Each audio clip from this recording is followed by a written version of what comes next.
நாளென் செய்யும் வினைதானென் செய்யும் என நாடி வந்த கோளென் செய்யும் கொடுங்கூற்றென் செய்யும் குமரேசர் இரு தாளும் சிலம்பும் சதங்கையும் தண்டையும் சண்முகம் தோளும் கடம்பும் எனக்கு முன்னே வந்து தோன்றினனே.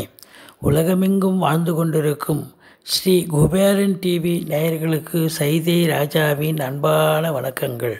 நாம் இப்பொழுது இந்த எபிசோடில் வார ராசி பலன்கள் வாக்கிய பஞ்சாங்க அடிப்படையில் ஏப்ரல் 1 முதல் ஏப்ரல் 7ஆம் தேதி வரைக்கும் உள்ளடக்கிய நாட்களுக்கு கிரகங்கள் ஒவ்வொரு ராசிக்கும் எப்பேற்பட்ட பலன்களை வழங்கப் போகிறது என்பதை பார்க்கலாம் வாங்க. விருச்சிக ராசி காலபுருஷனுக்கு 8வது ராசி, விசாகம் 4ஆம் பாதம், அனுசம் கேட்டை நட்சத்திரம் உள்ளடக்கியது. இந்த ராசிநாதன் 4ஆம் இடத்தில் இருக்கிறது சிறப்பாலாம், ரொம்ப சிறப்பு. அப்போ இந்த விருச்சிக ராசியில் பிறந்த அன்பர்களுக்கு பார்த்திங்கன்னு சொன்னால் 4ஆம் இடத்துல சனி பகவான் இருக்குது. அர்த்தாஷ்டம சனி போயிட்டுருக்கு. அங்கேருந்து சனி ராசியை பார்க்குது. மந்திச்சு விட்ட மாதிரி இருப்பீங்க, டென்ஷனாக இருப்பீங்க, பரபரப்பாக இருப்பீங்க. இருந்த போதிலும் மற்ற கிரகங்கள் நல்லா இருக்கார். ராசிநாதன் 4ஆம் இடத்துல இருக்கார். 5ல் குரு, 6ஆம் இடத்துல, அதாவது 5ல் ராகு, குரு வீட்டில் ராகு, 6ஆம் இடத்துல குரு இருக்கார். குரு பார்வை 10ஆம் இடத்துல இருக்குது. 12ஆம் இடம் 2ஆம் இடத்தை குரு பார்க்க போகுது. மொத்தத்தில் பார்க்கும்போது இந்த ராசியில் பிறந்தவர்களுக்கு இந்த வாரம் ஓரளவுக்கு நன்மைகள் நடக்கக்கூடிய ஒரு நிலை இருக்குது. ஏன்னா 10ஆம் இடத்தை குருவும் பார்க்குறார், 10க்குடைய செவ்வாயும் பார்க்குறார்.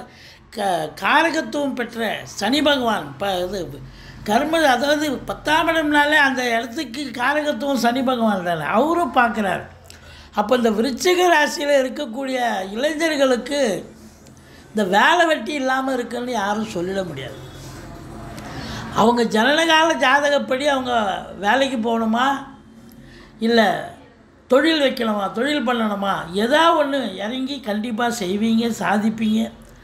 ஏற்கனவே வேலைக்கு போகக்கூடிய அன்பர்கள் அதில் வேலையில் ப்ரமோஷன், இன்க்ரிமெண்ட் இதெல்லாம் கிடைக்கும். அதில் குறிப்பாக காவல்துறை, தீயணைப்புத்துறை, மருத்துவத்துறை, இராணுவத்துறை போன்ற உயர் அதிகாரிகள் மட்டுமல்ல, கடைநிலை ஊழியர்கள், இன்னும் பிற தனியார் துறையில் பணிபுரிபவர்கள் அனைத்து அன்பர்களுக்கும், இந்த விருச்சிக ராசியில் பிறந்த அன்பர்களுக்கு ஒரு பொற்காலமாகத்தான் இந்த வாரம் விளங்கப் போகிறது.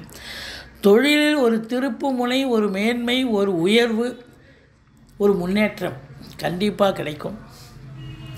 சரி, சூரியன் 10க்குடையவன் போய் ராகு பிடியில் இருக்கிறதால இந்த அரசியல் பிரமுகர்கள் கொஞ்சம் எச்சரிக்கையாக இருக்கணும்.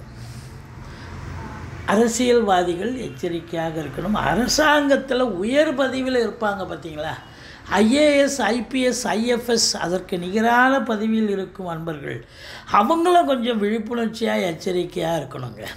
மற்றபடி குறை ஒன்றும் இல்லை, திருப்திகரமான ஒரு நிலை. ஒரு சிலர் வீடு வாங்கணும், மனம் வாங்கணும், சொத்து வாங்கணும், ஃப்ளாட்டு வாங்கணும், ஃப்ளாட்டு கட்டணும் அப்படின்னு ஒரு அபிலாஷையில் இருப்பீங்க. உங்கள் டாக்குமெண்ட்ஸை சரி பார்த்துக்கிங்க, வாங்குகிற டாக்குமெண்ட்ஸ், பேரண்ட் டாக்குமெண்ட்டை. மற்றபடி குறை ஒன்றும் இல்லை, தாராளமாக செய்யலாம், வாங்கலாம், ஒன்றுக்கு தப்பு கிடையாது. இந்த ராசியில் பிறந்தவர்களுக்கு சங்கடம் தீர்க்கும் சனி பகவானே மங்களம் பொங்க மனம் வைத்தருள்வாய், சச்சரவின்றி சனீஸ்வர தேவை இச்சகம் வாழ்க இன்னருள் தாத்தா. இந்த சுலோகத்தை சொல்லுங்கள், எள்ளெண்ணெய் தீபம் இட்டு வாருங்கள், தலைக்கு வர்றது தலைப்பாயிட போகும். மற்றபடி குறை ஒன்றும் இல்லை, மறைமூர்த்தி கண்ணான்னு சொல்கிற அளவுக்கு இருக்குது. ஆனால் 5ஆம் இடத்துல ராகு இருக்கிறது, பிள்ளைகளுக்கு ஏதாவது இடர்பாடுகள் வரும். அவங்க படிக்கிற இடத்துல இடர்பாடுகள் மற்ற ஸ்டூடெண்ட்டுகளாக வரலாம், இல்லை நிர்வாகத்து மூலம் வரலாம். பிள்ளைகளுக்கு இடர்பாடுகள் வரும். ஆனால் பிள்ளைகள் நல்லா படிப்பாகலான்னா நல்லா படிப்பாங்க, அதில் ஒன்றும் குறை கிடையாது. சூரியன் புதன் சேர்க்கை, புதாதித்ய யோகம் இருப்பதால் நிச்சயமாக கல்வி நிறுவனங்கள், கல்விக்கூடங்கள், கல்வியாளர்கள் இவங்களுக்கெல்லாம் ஒரு அவஸ்தை, ஒரு டென்ஷன், ஒரு அழுத்தம் இருக்கும். ஆனாலும் அவங்க ஜெயிப்பாங்க, கண்டிப்பாக சிறப்பாக இருப்பாங்க அப்படின்னு சொல்லலாம். மற்றபடி 6ல் குரு, ஊரில் பகைன்னு சொன்னாங்க. இருந்த போதிலும் உங்களுக்கு எதிரிகள் இருப்பாங்க, இருந்தாலும் கடைசியில் நீங்கள் தான் ஜெயிக்கக்கூடிய ஒரு அமைப்பு இருக்கும். மற்றபடி கடன் சுமை படிப்படியாக குறையும். கோர்ட்டில் கேஸ் எதாக இருந்தால் உங்களுக்கு சாதகமாக தீர்ப்பு வரும். சொந்த தொழில் செய்யக்கூடிய அன்பர்களுக்கு நம்பிக்கைக்கு பாத்திரமான பணியாளர்கள் கிடைப்பார்கள். வெளிநாடு போகணும்னு நினைக்கக்கூடியவர்கள் இந்த குருவும் ராகுவும் உங்களை வெளிநாடு அனுப்பி வைக்கும். தாராளமாக போகலாம், நல்லதே நடக்கும். இந்த அர்த்தாஷ்டம சனி நடக்குது அப்படின்னு பயப்பட வேண்டாம். மற்றபடி உங்களுக்கு பாருங்கள், இந்த குரு பார்வை கோடி நன்மை அப்படின்னு வந்து 7ஆம் இடத்து அதிபதி சுக்கிரன் வந்து உச்ச நிலையில் இருக்கார். ஆனால் ராகுவின் பிடியில் இருக்கிறார். அப்போ வாழ்க்கை துணை அல்லது மனைவிக்கு வேலை பார்க்குற இடத்துல எல்லா ப்ராப்ளம் இருக்கும். யாராவது ஒரு அழுத்தத்தை கொடுப்பாங்க, ப்ரெஷர் கொடுப்பாங்க. ரொம்ப அவங்க வேலை பார்க்குற இடத்துல ரொம்ப ப்ரெஷர் இருக்கும். இல்லை அவங்களுக்கு உடம்பு முடியாமல் போகலாம், அவங்களுக்கு தேக ஆரோக்கியத்தில் பிரச்சனை இருக்கலாம். இதுபோல் ஏதாவது இடர்பாடுகள் வரலாமல் ஒழிய மற்றபடி கணவன் மனைவி கருத்து வேறுபாடு எதுவும் இல்லை. சந்தோஷமான ஒரு அமைப்பு.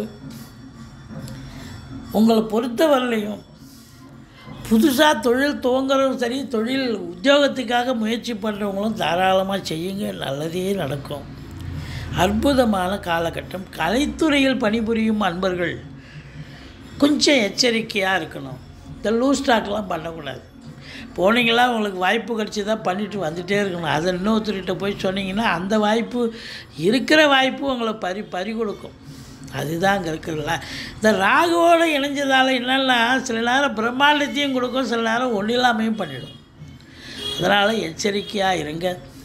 மற்றபடி தொழிலில் மேன்மை, உத்தியோக மேன்மை கண்டிப்பாக இருக்குது. 11ஆம் இடத்து கேது பகவான் நல்லதே பண்ண போகிறார். ஆனாலும் மூத்த சகோதரத்துக்கும் உங்களுக்கும் ஆகாது. 12ஆம் இடம் குரு பார்வையில் இருக்கிறதால செலவினங்கள் ஏற்படும். நல்ல வருமானம் இருக்கும். விருச்சிக ராசி அன்பர்களுக்கு நல்ல செலவுகள், சுப செலவும் ஏற்பட போகிறது.